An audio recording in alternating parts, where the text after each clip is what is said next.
আচ্ছা, এই পূজা মণ্ডপের হাইটটা কত হবে বলুন তো? এক্সপার্টদের মতামত চাইছি। যেটা দেখতে পাচ্ছি মোটামুটি প্যান্ডেলের কাজ 80% মতো কমপ্লিট হয়ে গেছে। এখানে অনিমা ডেকোরেটার্সের নাম্বার দিয়ে দিলাম। তোমরা পূজা মণ্ডপটা এই দিকটা ঠিক সম্ভবত এই দিকটা এক্সিট গেট হয়ে থাকে। এইটাই একটা স্টেজের মতো করা হয়েছে, জানি না এরপরে কি হবে।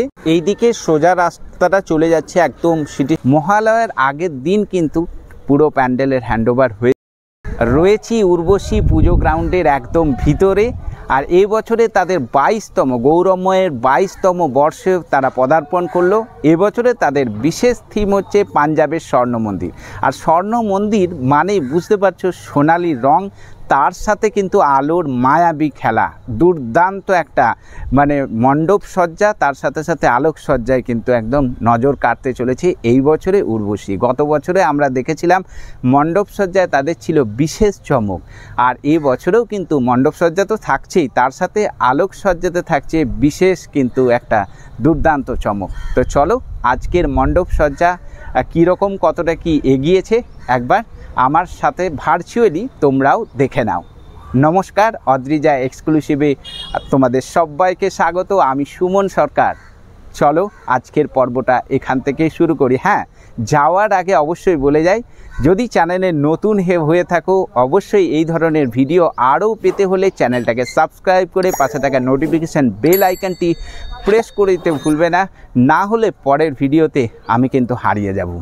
চলো আজকের পর্বটা এখান থেকে তাহলে শুরু করা যাক। এই দিকে সোজা রাস্তাটা চলে যাচ্ছে একদম সিটি সেন্টারের দিকে, আর এটাও চলে যাচ্ছে সিটি সেন্টারের দিকেই, তবে একটু ঘুরপথে। এই যে সোজা যে রাস্তাটা একদম পুরো লাইটে আলোতে ভর্তি হয়ে যায় আর প্রচণ্ড পরিমাণে ভিড় হয়। এই যে জায়গাগুলো এগুলো পুরোটাই ঢাকা দিয়ে দেওয়া হয়, আপনারা বুঝতেই পারবেন না। আর এই সামনে রয়েছে উর্বশীর, এই যে দেখতে পাচ্ছেন উর্বশী সার্বজনীন দুর্গা উৎসব এবারের আকর্ষণ পাঞ্জাবের স্বর্ণ মন্দির। আর এই যে সামনে এখানটাতে থাকে প্রতি বছরই যেটা দেখি, এখানটাতে থাকে ওই বিচিত্র অনুষ্ঠানগুলো এখানেই হয়ে থাকে। আর একদম ভিতরে এই হলো গ্রাউন্ড, পুজো গ্রাউন্ড। চলো ভিতরে প্রবেশ করি। ভিতরে প্রবেশ করে পুরো মণ্ডপ সজ্জাটা, মণ্ডপ প্রস্তুতিটা কেমন চলছে তোমাদেরকে একবার ঘুরিয়ে দেখ। প্রবেশ করলাম ভিতরে গ্রাউন্ডে প্রবেশ করার সাথে সাথে এই যে ফাঁকা জায়গা দেখতে পাচ্ছেন, পুজোর দিনে কিন্তু এটা পুরোটাই কিন্তু আলাদা রকমের একটা চমক দেয়। এখানটায় একটা স্টেজের মতো করা হয়েছে, জানি না এরপরে কি হবে। এটা পুরোটাই ঢাকা হয়ে থাকে, সম্ভবত ওই দিকটা এক্সিট গেট হয়, আর এক্সিট গেট এই দিক দিয়ে বেরিয়ে বাইরের দিকে যাওয়া হয়। এই দিকে বিভিন্ন রকমের কিন্তু থিম দিয়ে শিল্পীরা তাদের ভাবনায় থিম দিয়ে সাজিয়ে তোলে। এই জায়গাটা পুরোটা কিন্তু আলাদা রকমের একটা লুক কিন্তু ক্রিয়েট হবে। আর যেহেতু পাঞ্জাবের স্বর্ণ মন্দির এবারে হচ্ছে, তাই পুরোটাই কিন্তু সোনালি কাভার হতে চলেছে।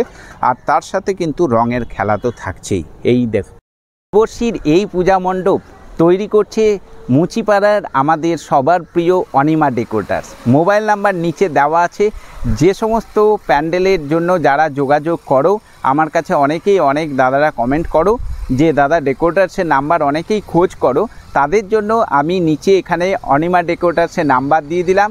তোমরা সরাসরি অনিমা ডেকোরেটার্সের সাথে যোগাযোগ করে নিতে পারো।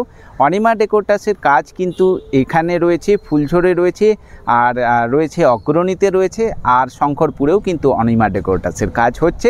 আর এই অনিমা ডেকোরেটার্স মুচিপাড়ার যে এমএমসি যে ফ্যাক্টরিটা রয়েছে ঠিক তার পাশেই অবস্থিত। তোমরা কন্ট্যাক্ট করে দাদার সাথে যোগাযোগ করে নিতে পারো। আর কাজ মোটামুটি 80% মতো কমপ্লিট যেটা দেখলাম। মহালয়ার আগের দিন কিন্তু পুরো প্যান্ডেলের হ্যান্ডওভার হয়ে যাবে। মহালয়ার দিন সম্ভবত উদ্বোধনী অনুষ্ঠান হতে চলেছে, আর উদ্বোধনী অনুষ্ঠানে থাকছে একটা বিশেষ চমক। আপনাদেরকে উপরের দিকটা একবার দেখায়। উপরের দিকের কিন্তু পুরোপুরি মোটামুটি দেখতে পাচ্ছেন যে কাজ অনেকটাই কমপ্লিট হয়ে গেছে। উপরে কিন্তু প্লাই বসানোর কাজগুলো চলছে। আর এখানে যেটা প্যান্ডেলের যেটা বাকি পূজা মণ্ডপটার বাকি অংশ দেখতে পাচ্ছি অনেকটা কাজ এগিয়েছে, 80% কাজ এগিয়ে গেছে। উপরের দিকে যে চূড়াটা হবে সেই চূড়াটার কাজটা শুধু এখনও পর্যন্ত বাকি রয়েছে, যেটা এই কয়েকদিনের মধ্যে আশা করা যাচ্ছে কমপ্লিট হয়ে যাবে। এইটা যদি এন্ট্রি গেট হয়, আপনাদেরকে দেখায় সামনের দিকে কতটা কাজ হয়েছে। এরকম সিঁড়ি করে দেওয়া আছে, আর এই সিঁড়ি দিয়ে হাইটটা আপনাদেরকে দেখায় উপরের, এই যে ঠিক এই রকম এখন করা আছে। এই দিকটা দিয়ে দর্শনার্থীরা ভিতরে প্রবেশ করবে। আর এইভাবে কিন্তু কাজ, এই যে এখন দেখতে পাচ্ছেন বাঁশ উপরে কিন্তু বাঁধা চলছে।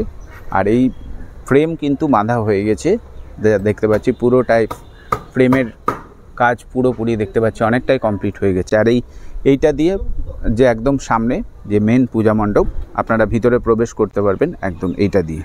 সামনে এখানটাতে রয়েছে মেন পূজা যে মণ্ডপ রয়েছে সেই মণ্ডপ, ঠিক তার বাঁদিকে এখানটাতে ওয়ার্কশপ রয়েছে যেখানে কাজ হচ্ছে।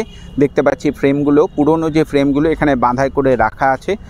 আর এই দিকটা দেখতে পাচ্ছি প্লাইয়ের কাজ হচ্ছে, প্লাইগুলোকে ছোট ছোট টুকরো টুকরো করে কেটে খুব সুন্দরভাবে কিন্তু ডিজাইন করা হচ্ছে। এইদিকে শিল্পী দাদা যারা রয়েছে তারা কাজ করছে এখানে খুব সুন্দর করে, কিন্তু এটা পুরো বাইরের এবং ভিতরের যে ডেকোরেশনের কাজটা এই যে প্লাইগুলো দিয়ে কিন্তু খুব সুন্দর করে কাটিং করে কিন্তু এইগুলোই কিন্তু পুরো মণ্ডপের কিন্তু সাজানোতে কাজে লাগবে। বাইরে এবং ভিতরে দুটোতেই কিন্তু এই যে ডিজাইনগুলো করা হচ্ছে এগুলো কিন্তু কাজে লাগানো হবে।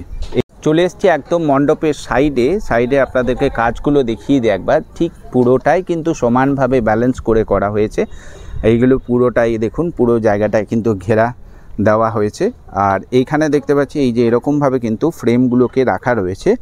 আর এই ফ্রেমগুলোই কিন্তু ভিতরের এবং বাইরের দুটো ডেকোরেশনের কাজেই কিন্তু লাগবে এই সমস্ত ফ্রেমগুলো। আর এইভাবে এই যে প্লাইগুলো কিন্তু এভাবে কেটে রাখা হয়েছে, পরবর্তীতে বিভিন্ন রকমের রঙে কিন্তু সেজে উঠবে। এই যে বাইরের এবং ভিতরের যে গেটগুলো ঠিক এরকম সুন্দর ডেকোরেশন করা হয়েছে। পরে এই প্লাইগুলো পুরোটাই বসে যাবে এবং সুন্দর করে রং করে দেওয়া হবে। আস্তে আস্তে সেদিকটাই চলছে কাজ। এই যে দেখতে পাচ্ছেন দড়ি দিয়ে দিয়ে একদম উপর অবধি এগুলোকে আস্তে আস্তে বসানোর কাজ চলছে। আর এখানটায় দেখতে পাচ্ছি যে এই ইয়েগুলোকে কেটে কেটে খুব সুন্দর করে কিন্তু এই পেস্ট করা হয়েছে। দেখতে পাচ্ছি এই কাগজগুলো দিয়ে, রঙিন যে কাগজগুলো রয়েছে ওগুলোকে পেস্ট করে এগুলো সম্ভবত ভিতরের যে ডেকোরেশন হবে সেই ডেকোরেশনের কাজে ব্যবহার করা হবে। আর এই দিকের আপনাদেরকে দেখা সাইডের এই পাশেরগুলো দেখতে পাচ্ছেন বাটামগুলো কিন্তু পুরো প্লেস করা হয়ে গেছে। আর জায়গায় জায়গায় কিন্তু যেটা দেখতে পাচ্ছি যে ওই আপনার প্লাইয়ের কাজগুলো কিন্তু খুব সুন্দর ডিজাইন করা হয়েছে। এই দিকটা আপনাদেরকে একবার দেখাই। এই দিকটা বাঁশ দিয়ে ঘেরাও করা আছে। এই দিকটা আরও যখন সামনে আসবে তখনই বুঝতে পারা যাবে অ্যাকচুয়ালি এখানটাতে কি হতে চলেছে। আর এই দিকটাতে সম্ভবত এক্সিট গেট হতে পারে এই দিকটা। আর প্রত্যেকটা গেটেই কিন্তু দেখুন খুব সুন্দর কিন্তু এরকম প্লাই দিয়ে ডিজাইন করা হয়েছে। একটা পূজা মণ্ডপ তৈরি করতে গেলে শুধুমাত্র যে থিম সেই থিমের উপরে বেশ করে যেটা মণ্ডপ সাজানো হয় তারপরেও কিন্তু বাহ্যিক অনেক কাজ থাকে। এই যে দেখতে পাচ্ছেন এই জিনিসগুলো, এগুলো দেখুন এরকম কিন্তু ফ্রেমগুলো কিন্তু এখানে রাখা হয়েছে। এটা শিল্পীরা কি ভাবনা চিন্তা করছে নতুন কিছু করার, নতুন আধুনিকতার একটা ছোঁয়া তো থাকবেই অবশ্যই। দেখতে পাচ্ছেন এত সুন্দর লাগছে পুরো মণ্ডপটা, এখন থেকেই কিন্তু দুর্দান্ত লাগছে। যার কাজ কিন্তু অনেকটা, বাকি যতগুলো প্যান্ডেল রয়েছে এই প্যান্ডেলগুলোর থেকে কাজ কিন্তু অনেকটা দেখতে পাচ্ছি এগিয়েছে বেশ ভালো রকম। আর সময়ও খুব কম হয়ে আসছে, যেহেতু 1 মাস মতো সময়, তো কাজ মোটামুটি ভালোই এগিয়েছে। যত দিন যাবে তত কিন্তু এই সব জায়গাগুলোতে শিল্পীদের ভাবনাগুলো ফুটে উঠবে, তখন কিন্তু একটা আলাদা লুক লাগে। এইগুলো থেকে পূজা মণ্ডপের গ্রাউন্ডটা আপনাদেরকে দেখায়, এরকম ঠিক এতটা পর্যন্ত কাজ দেখতে পাচ্ছি এগিয়ে গিয়েছে। মানে আপনার বাঁশের কাজটা পুরোপুরি কমপ্লিট হয়ে গেছে। এখন পুরো মণ্ডপটাই কিন্তু ফ্রেম দিয়ে বাঁধা হয়ে গিয়েছে। আর জায়গায় জায়গায় দেখতে পাচ্ছি যে প্লাইয়ের কাজও কিন্তু চলছে জোর কদমে। আপনাদের সামনে দেখে নিয়ে যাব, যেহেতু আর 1 মাস হাতে সময় রয়েছে। পুরো আপনাদের দেখায় গ্রাউন্ডটা, পুরো জায়গাটা আপনারা দেখতে পাচ্ছেন চারিদিকে কিন্তু বাঁশের টুকরো পড়ে রয়েছে আর বাটামের টুকরো পড়ে রয়েছে। এই যে দেখুন এগুলোতে সবই কিন্তু বাটামের টুকরো পড়ে রয়েছে। আর এই বাটামগুলোই কিন্তু ফ্রেম করে খুব সুন্দর করে যেরকম ডিজাইন রয়েছে সেই ডিজাইন অনুযায়ী এগুলো কিন্তু প্রত্যেকটা জায়গায় জায়গায় বসানো হচ্ছে। কিছু কিছু জায়গায় দেখছি প্লাই দিয়ে কিন্তু কেটে কেটে উপরটা দেখছে খুব সুন্দর ডিজাইন করেছে। নিচের এই অংশটাও কিন্তু খুব সুন্দর, এখানটা সম্ভবত এটাই এন্ট্রি গেট হতে পারে। আর এই দেখুন ফ্রেমগুলো কিন্তু এইভাবে বাঁধাই করে করে রাখা আছে। আর এই দিকটা কিছু একটা হবে। এই দিকটা দেখতে পাচ্ছি যে ডিজাইনের মতো করা আছে, কিছু স্টল ফল হতে পারে। তো এইটা দিয়ে যদি প্রবেশ করা হয় ভিতরের কাজটা আপনাদেরকে দেখাবো। এই দিকে দেখুন ফ্রেমগুলো কিন্তু এইভাবে বাঁধাই করা আছে, এখানটাতে রাখা আছে। এগুলো কিন্তু জায়গা মতো প্লেস করা হবে। আর এই দিকে থামগুলোকে কিন্তু খুব সুন্দর এরকম কিন্তু প্লাই দিয়ে ডিজাইন করার কাজ হচ্ছে, যেহেতু স্বর্ণ মন্দিরের কাজ হবে তো ভিতরটা ঠিক সেই রকমই পাঞ্জাবের যে স্বর্ণ মন্দির সেরকমই একটা আদলের লুক দেওয়ারই চেষ্টা হচ্ছে। আর এই জায়গাটাতে মাতৃ প্রতিমা থাকবে। এই জায়গাটাতে এখন এই মুহূর্তে দেখতে পাচ্ছি যে ভিতরে যে কাজগুলো হবে, থার্মোকলগুলো কেটে কেটে এখানে খুব সুন্দর করে কিন্তু একটা ডিজাইন দেওয়া হচ্ছে। এই যে দেখুন অনেকগুলো নকশা করে করে কিন্তু রাখা হয়েছে। আর এইগুলো কিন্তু প্লাইগুলোকে কিন্তু ঠিক এই রকম বক্স আকারের চৌকো করে কিন্তু করা হয়েছে। আর ওভারঅল পুরোটা দেখতে পাচ্ছি যেটা প্লাই এবং তার সাথে যে ফ্রেমগুলো রয়েছে, ফ্রেমগুলো কিন্তু বাঁধাইয়ের কাজ পুরোটাই হয়ে গেছে। উপরটা দেখতে পাচ্ছি ফ্রেম বাঁধাইয়ের কাজ পুরোটাই হয়ে গেছে। আর ভিতরের এতদূর পর্যন্ত কাজ দেখতে পাচ্ছি, খুব সুন্দর একটা রয়্যাল রাজকীয় লুক আমরা এবারে দেখতে চলেছি। উর্বশীতে গত বছরের প্যান্ডেলেও দেখেছি আমরা যে যেরকম প্যান্ডেল ছিল তার থেকে দুর্দান্ত ছিল তার লাইটিংয়ের কাজগুলো, আলোকসজ্জা, মণ্ডপসজ্জা দুটোই কিন্তু খুব সুন্দর প্রতি বছরই তারা দিয়ে থাকে। এখানে দেখতে পাচ্ছি যে ফ্রেমগুলোকে বাঁধাইয়ের কাজ করছে শিল্পী দাদা। এখানে এরকমভাবে কিন্তু বাঁধাই করে রাখা আছে। আর এই একটা বড় থামের মতো করা আছে, যেটা সম্ভবত এই সামনের দিকে কোথাও প্লেস করা হবে এই জায়গাগুলোতে। পূজা মণ্ডপটা এই দিকটা, ঠিক সম্ভবত এই দিকটা এক্সিট গেট হয়ে থাকে। এই যে গেট দেখতে পাচ্ছেন, এই দিকটা দিয়ে বেরোনো হয়, বেরোনোর গেট প্রতি বছর থাকে। আর এই যে পাশে যে ছোট ছোট প্যান্ডেলগুলো করা হয়েছে, এখানে কিন্তু বিচিত্র যে সাংস্কৃতিক অনুষ্ঠানগুলো এই দিকটাতে কিন্তু করা হয়। আর এই রাস্তা ধরে কিন্তু এন্ট্রি এবং এক্সিট হয়ে থাকে। তো মোটামুটি এই ছিল উর্বশী পূজা মণ্ডপ প্রস্তুতি। আশা করছি আজকের পর্ব তোমাদের ভালো লেগেছে। খুব শীঘ্রই নতুন একটা পর্ব নিয়ে হাজির হচ্ছি। ততক্ষণের জন্য ভালো থেকো, সুস্থ থেকো। আর চ্যানেলে যারা নতুন এসছো, আমার পরিচয়টা আমি জানিয়ে দিই, আমি সুমন সরকার। আর তোমরা দেখছো তোমাদের প্রিয় চ্যানেল অদ্রিজ এক্সক্লুসিভ।